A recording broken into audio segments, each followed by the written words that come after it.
Hej, nu är vi här i min studio med Natalia Taffarel som kommer från Argentina och är en av världens mest anlitade retuschörskor, får man säga.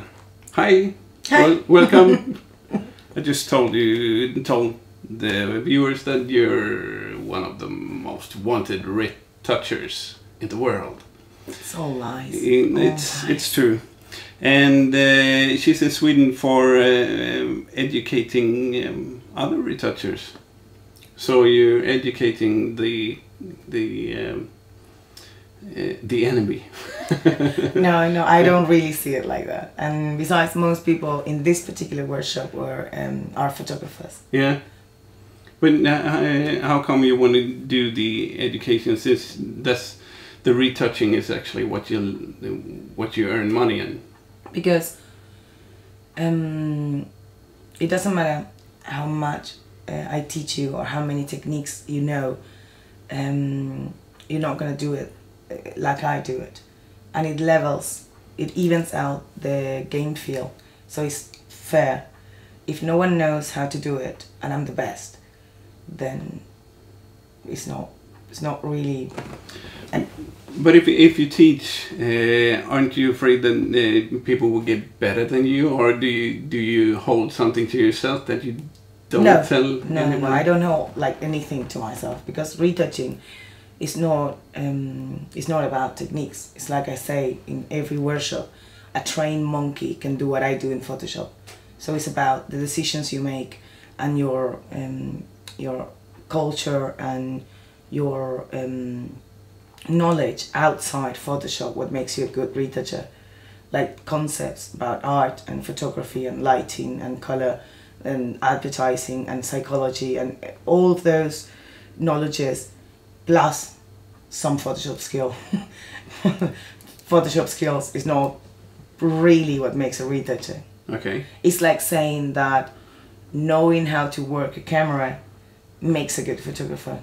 Yeah. So what's the how can you tell if somebody is going to be a good retoucher or not? Well, if they are really just beginning, it's hard, because no one's good when they start. But if they already do it and they come to the workshop to learn or to see how I do it or to learn something else, then you can tell that they are not just fixing images.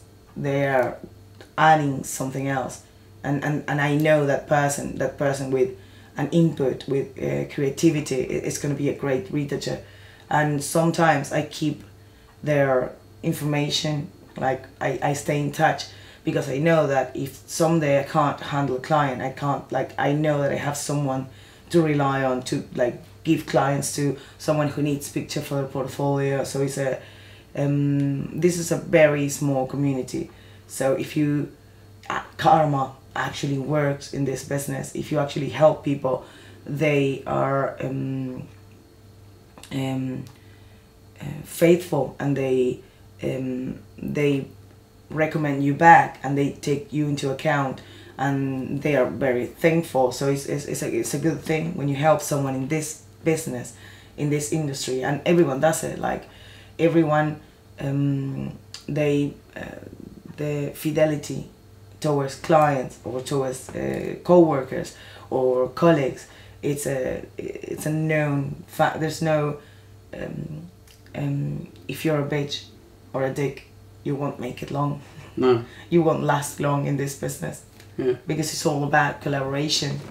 Yeah, and since the internet and all that, and you have customers all over the world. Yeah. Yeah, but what makes why do photographers pay so much extra for a real good retoucher when you could get a picture retouched quite good for a really small amount of money in like Indian or... Because you pay for the creative input. Yeah. So you're not just paying for a Photoshop technician. You're paying for someone who can work with you and understand what you want and do, like, because retouchers, we just push the image into the we give the image the final push. So in order to do that, we need to understand the concept and what the photographer wants and the need of the client. And there's a lot of things to understand. If you hire a technician, then that's it. They do as they are told, and they don't have any personal input whatsoever. So I think whoever hires me because of me and not for what I can do in Photoshop. I mean, what I can do in Photoshop is a given. Any retoucher can do what I can do in Photoshop. So you don't have a particular style? Well, style is something that you can't avoid. But if you're good at this, you can do any style. Like, I don't do things that I don't like, but I could. So if I'm asked to for a commercial client and I have no creative input whatsoever, I can still do it. Yeah. But yeah, I think when you hire a retoucher, you need it's like when you work with someone in the same studio. Like, the person being good at their job is not good enough, because if you don't get along, like if they don't understand you, so you need a colleague, you need someone to work with you and not for you. So, and I think that's what makes the big difference. When you hire someone to work with you instead of for you, then that makes all the difference. Is there a difference between a photographer starting to retouch their own picture, or somebody that comes from outside that doesn't do actually photographs or just starts with the interest of retouching a picture? Do you see a difference in style? Yeah, not only in style, but the way they do things. Photographers think like photographers and retouchers think like retouchers. Yeah, what's the difference? The photographer is usually more afraid or more reluctant to composite, to do several images in one, to use the eye of another model, and the retoucher, because it's not their picture, they don't care as much. So retouchers are usually more into trying things, and also retouchers have a particular eye. They work in details, they work in elements, while photographers tend to do style, tend to do general things, tend to focus a lot more in getting the image into the right mood than details. So details are just details. So as long as the image in general looks good, they don't understand what else to do. So it's for a photographer, it's really hard, and not only hard, but it's because it's so time consuming.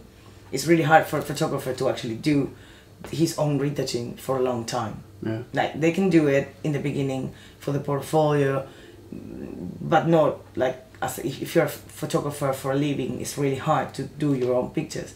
At some point, you need to rely on someone else. How big of a difference does it make to make a portrait retouch, a fashion retouch, a beauty retouch?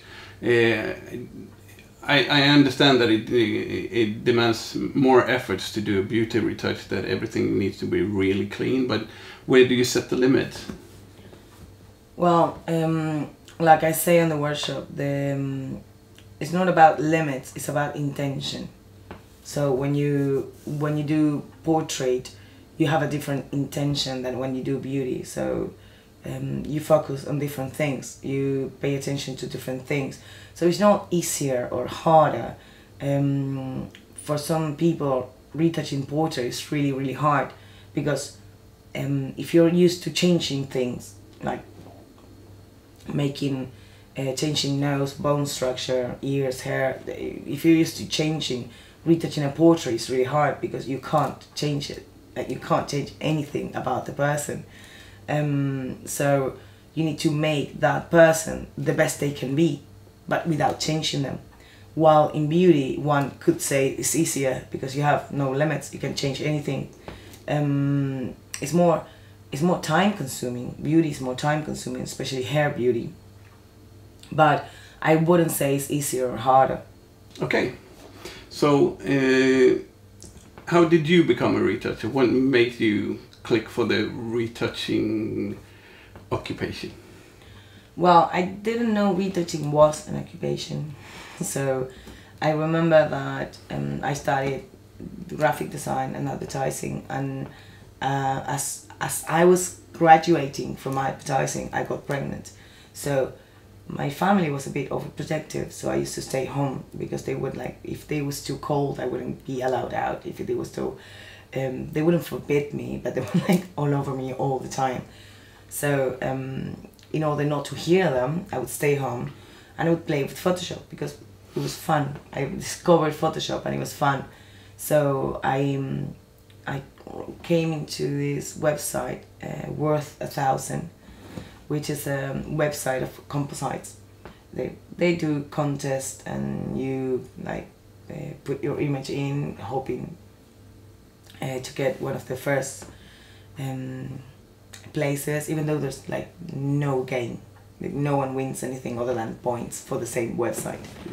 And I remember that I won one of the contests with a Stradivital, with a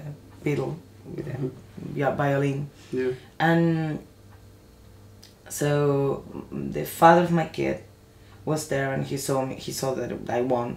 He was like, "You won." I was like, "Yeah, but you don't win anything, it's just a game." He was like, "Yeah, but how many people go into those contests?" I was like, "Well, I don't know, 100, 200. And he was like, "Where are they from?" "All over, like Americans mostly." And he was like, "And you won?" I was like, "Yeah, what's your point?" And he was like, "Well, you're good at this. You could do this for a living." I was like, "You can't do this for a living. Who plays with Photoshop for a living?" And he said, "Yes, I mean, photographers can hire you to retouch their pictures." And I thought, well, yeah, maybe, I don't know. I just always assumed that photographers did it themselves. And so I sent out a few emails, and I got one answer from a photographer in Spain. And he said, "Well, actually, I need to redo my website, and according to what I see in your gallery, like all the images for the contest, I think you can do what I need. I mean, it's just clean up and remove blemishes and like contrast, color correction." So he said, "Do you do this for a living?" And I was like, "Sure." Yes. And he had I remember now it's a really low budget, but for me it was a lot of money because I was getting paid to play. So it was like amazing. So I did his 60 images for the website. I think he still uses the same images. Mm-hmm. And I started posting those images in my galleries, and other people contacted me because they saw professional looking images in my portfolio, and they would ask me, "Can you do this?" And I didn't know how to do it, but I was like, "Yes, sure." So I would research it after. That's how I learned so fast, because I had no other choice. People asked me to do things. I was like, "Yep, sure, I can do it." So I went online, researched, and learned as I went. So you actually didn't do a retouching course yourself? Oh no, there's no such thing. There wasn't, like 6 years ago, there was no retouching classes. That was like a ridiculous concept. No, I like graphic design helps a lot, and I always knew how to draw. So if you know how to draw, retouching is just like doing the same but with light and in Photoshop. So no retouching classes. So if you were to tell somebody that want to be a retoucher, the 2-3 most important ways to get started and to get hand of pictures that they want to work with, and so what's your recommendation? Well, forums are a great place to be if you're starting out.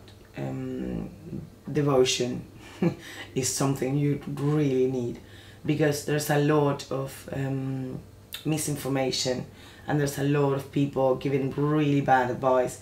But if you pay attention, you're gonna see that in every thread that someone is giving out bad information, there's someone else saying, no, that's crap. So no, that's not how you do it.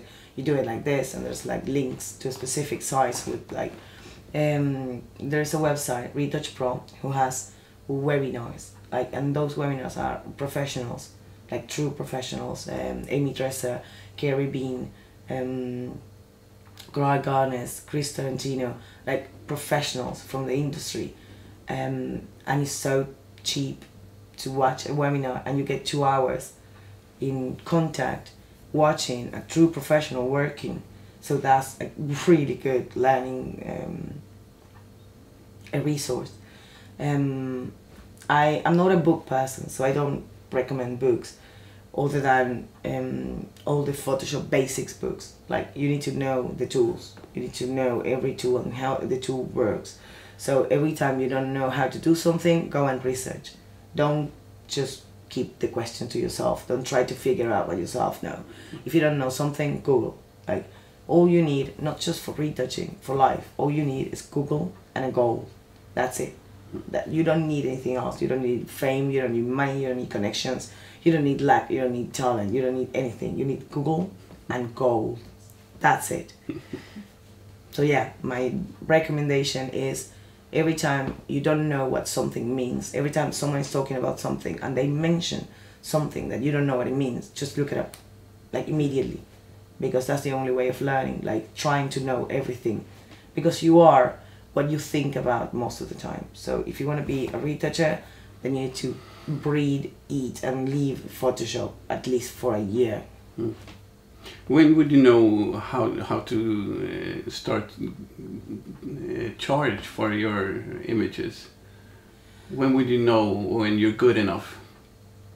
Well, it's not that hard actually, because you need to test in the beginning. You need to do images for free for your portfolio, but not for everyone. Like, you do images that you like, that you think are gonna add up to your portfolio. Charging just comes like from those same people that you test. And if you're honest and you're like straight with people, they usually give you that honesty, and they give you back the same thing. Most tests that I've done with professionals, I've never ever given them my rates. They just say, well, I have a commercial client and I want to use you because we work well together and you did a good job. And they say they have a budget of so much. So I think what people need to get away is the concept that you need to do cheap, ugly work in order to make a living of this. Because if you keep doing cheap and ugly work, then that's what you're gonna get. That's what you're gonna get, because you have nothing else in your portfolio. So what I would suggest to someone is that is just starting is not to think about how much they can charge, because they should be paying a photographer to get the experience, not asking money from them. Whenever you test for a photographer, you learn, because they correct you and they don't treat you like a beginner, they treat you like a professional. So they correct you and they give you guidelines, and you have to deal with deadlines. So it's a whole learning experience. So you need to like make the best of it. I did a guest blog in Exposing Fashion. It's a retouching and photography blog about this, about pricing. It's a lot more complicated, like when you need to set your price, because you need to take a lot of things into account. But I think the main thing is you think about how much you would make in an actual studio, like working hired. But you have to be honest, because if you're just starting, then you could only get an internship and you wouldn't get paid anything. So you have to be honest about how much you would really make in a studio, and then you divide that for the days that you work in a month, for the days that you work in a week, for the hours you work in a day, and that's your hourly rate. You double that, because whoever hires you is not paying your dental, is not paying your health insurance. So you double that price that you get an hour, and that's your rate. That's how much you should be making. Then you you need to take into account competition, the area you're in, the people you're working with, if you have time, because that's key for pricing. If you're not doing anything, then you charge half because you have nothing to do. If you have a lot of work, you charge double, because that's marketing 101. The more work you have, the more you charge, because then you have less work, but it's worth it. So you have been working with a lot of people, a lot of famous photographers, and a lot of famous people on the pictures and all. Do you have a favorite? A favorite picture? Yeah, a favorite photographer to work with, a favorite picture you have been creating, a favorite person to retouch? Well, it depends, because I mean, one of my favorite editorials is Henrik Adamson editorial, the one with the freckles, the Claudia one. I love that. I love that. But it's always fun to work with celebrities. But fun, I mean fun, is a lot of fun. And John is also a great photographer and really nice to work with. But then again, I love doing beauty with Catherine. She's a client from London, a client friend, and so I don't know, because every one of them have a very, very different style, and they need different things. So it's really hard to pick a favorite. I can pick a picture. I would pick the Claudia editorial, like, for sure. But then I think about it, and the Julia one with the texture makeup in the face, the close-up, the really, really close-up one, I like this too. So it's, but I usually fall in love with every test that I make. Every time I do a test, if it's because it's like at this point of my career, if I do a test, it's because I love the image. So for a while, that's my favorite. Yeah. So, and before that, it was the Scissor Sister image, the composite, and before that it was the JLS, and before that. So it depends when you ask. Yes, it updates. Yeah. How important is the makeup job before? If you have a good makeup artist, or if it's a mediocre makeup artist that done the makeup on the model? Well, at the level that I work, the makeup artist is good. Always. So you don't complain on the makeup? Oh no. There's no way to do beauty without a good makeup artist. Like, no way. I think when you're working on a high-end level, then the question is how creative the makeup artist is. But it's not a matter of quality. No. They're always good, because there's no retouching that's gonna make a bad makeup look good, because it doesn't look natural. Like, you can work on it for a long time, but it's not gonna look natural. Do you get photographers that doesn't have made a name for themselves that contact you and want you to do their portfolio that isn't that good in lighting or actually? Yes, I usually I do have like one-time clients, because they can't afford to use me all the time. But I have done portfolios. But it's usually when I see that someone has potential, and I usually give them really, really low rates, because I know they're starting out and they need to build up a portfolio, and it's just testing. No one's paying for those jobs, and I do try. I need to like the person, like, for me to work on them. Like, if you're just starting, you're not good, and you're not a good person, then there's nothing in it for me. Yeah. I'm just gonna be working hours in bad pictures. So you're selective. Yes. Yeah. But no, it's not usually about money or not even quality. Like, if I see potential, like, everyone has to start somewhere. Yeah. But if I see potential and willingness and a person who is like eager to do stuff, then I help them, because I feel they deserve it.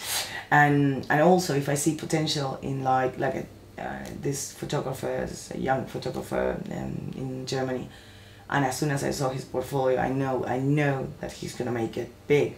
because he's like really, really young and really, really good.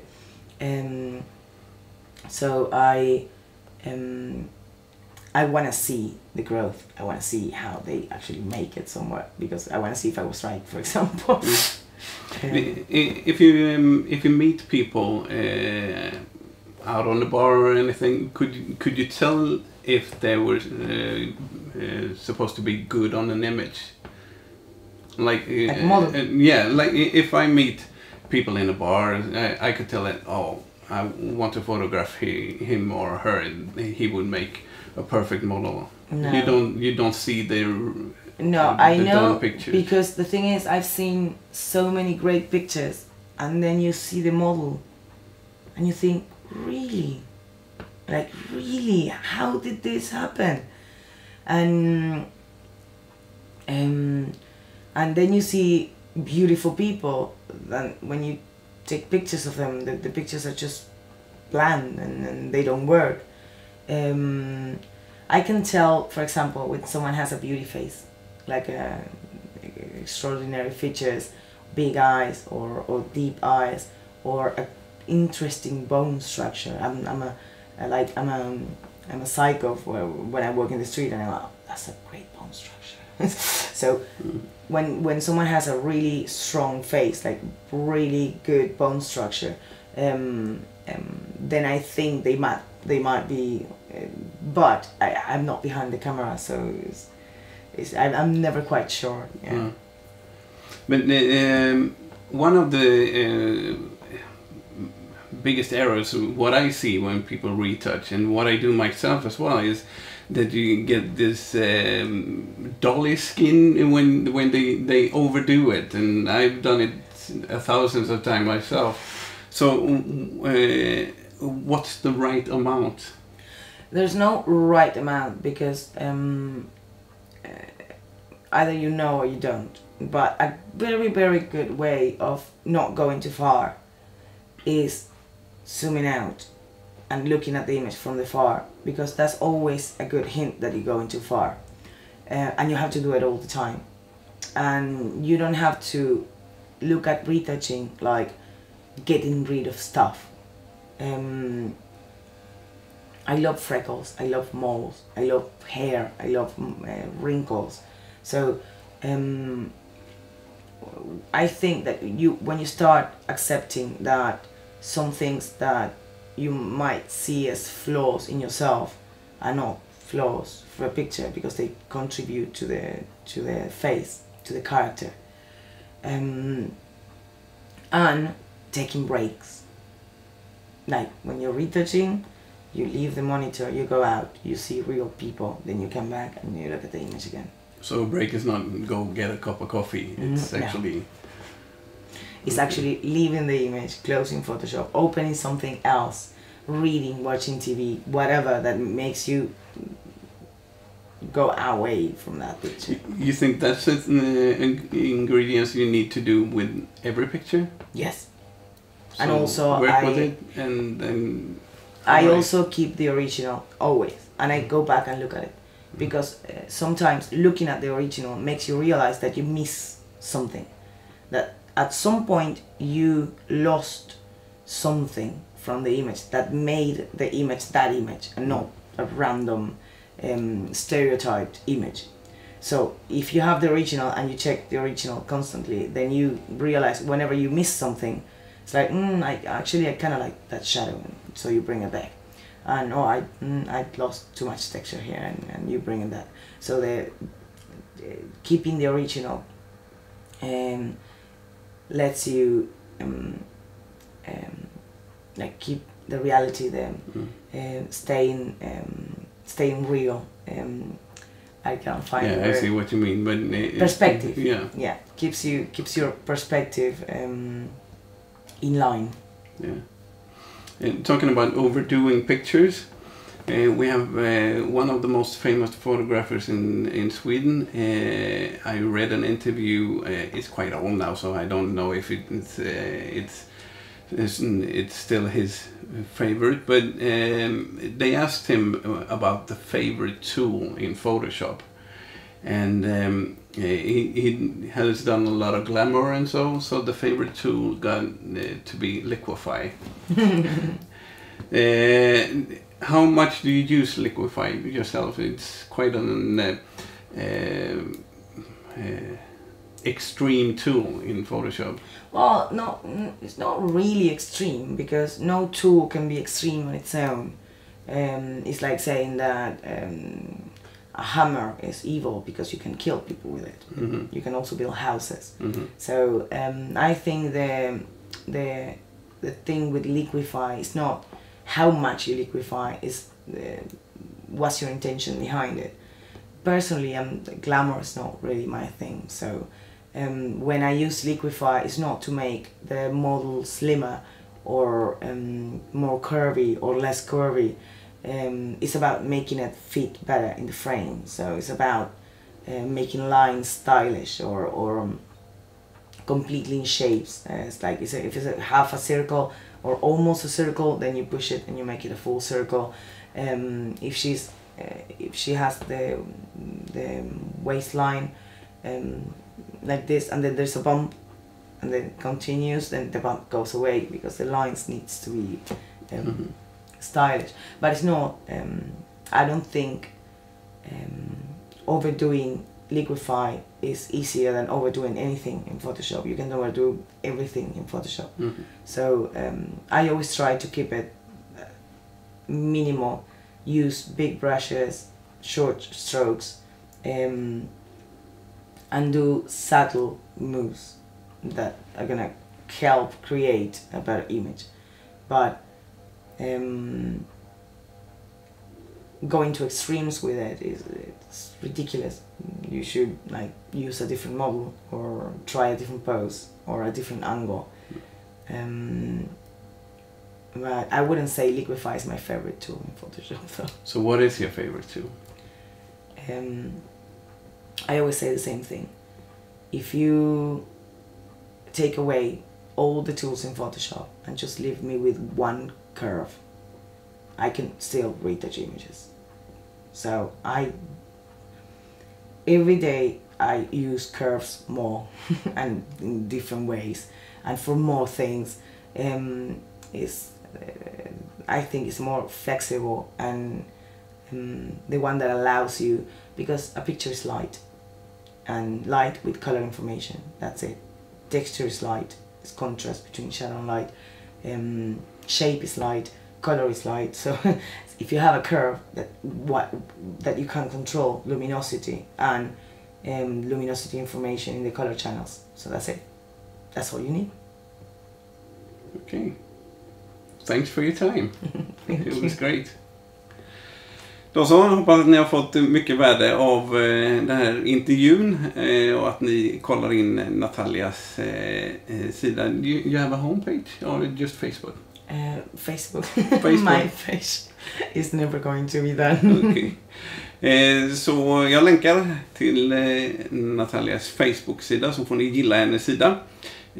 Och så får ni följa henne och hennes utveckling och hennes kurser och sådär. If you Google Natalia Taffarel, you'll find a lot of movies and a lot of text and everything. YouTube Natalia, you get some really nice tips. And when you get back to Sweden, I hope you will. You probably have a bunch of more people coming to see your workshop. Tack så mycket. Thanks.